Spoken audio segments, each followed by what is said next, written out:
నమస్కారం. వనవానికి స్వాగతం. ఈరోజు వార్తలలోని ముఖ్యాంశాలు. నింగిని తాకుతున్న పచ్చని కొండల మధ్య సెలయేటి గలగలల పల్లెకిలో సాగిన ఏజెన్సీ సీమలో వినాయక చవితి శోభ పరవశించిపోయింది.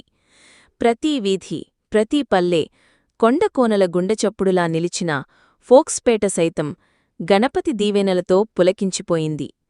గిరిజనుల హృదయాలలో భక్తి పరిమళాలు వెదజల్లగా గణపతి విగ్రహాలు చిరునవ్వులు చిందించాయి. 5వ రోజు రానే వచ్చింది నిమజ్జనం వేళ. గణపతి బొప్ప మోరియా అన్న నినాదాలు ఆకాశాన్ని చీల్చగా రంగుల పండగ మొదలైంది. ఏజెన్సీ ఊరూరా ట్రాక్టర్లు పరుగుపెట్టాయి. వాటిపై కొలువుదీరిన వినాయకుడు చుట్టూ రంగుల జల్లుల నడుమ నవ్వులు పూయించాడు. ఒకరిపై ఒకరు రంగులు చల్లుకుంటూ ఆనందకేరింతలతో ఏజెన్సీ వీధులు దద్దరిల్లాయి. పసిపిల్లెల నవ్వులు, పెద్దల ఉత్సాహం, లింగభేదం లేని సంబరాలు అన్నీ కలిసి ఆ పండుగకు కొత్త శోభను తెచ్చాయి. నిమజ్జనంతో ప్రకృతిని పూజిస్తూ గణపతిని సాగనంపిన ఆ దృశ్యం భక్తి, సంబరం, ప్రకృతి పట్ల గౌరవం కలగలిసిన అద్భుత కావ్యంలా నిలిచింది.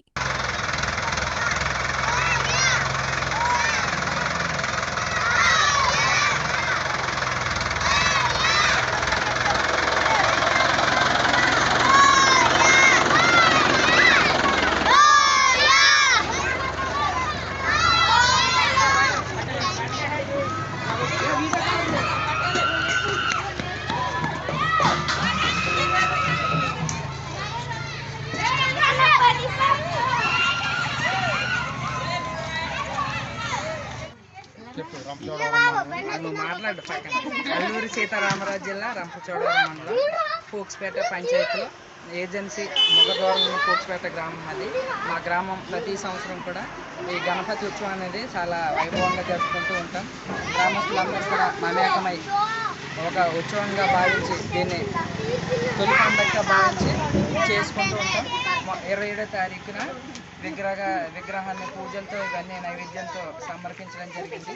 ఇవాళ 5వ రోజు సందర్భంగా 30వ తారీఖు ఇవాళ నిమజ్జనం చేస్తున్నాం. అలాగే 2వ తారీఖున 7వ రోజున అన్న సంతర్పణ కార్యక్రమం అందరి సమక్షంలో అందరి సహకారంతో చాలా అందంగా జరుపుకుంటాం. చాలా బాగుంటుంది మా ఊర్లో.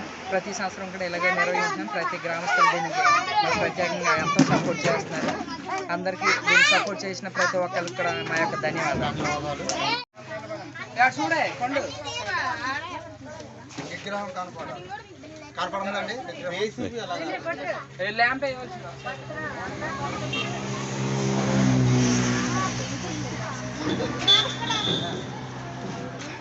రంపచోడవరం మండలం ఫోక్స్పేట గ్రామంలో వినాయకుడి 27వ తారీఖుని వినాయకుడిని నిలబెట్టి పూజలు జరిపాం.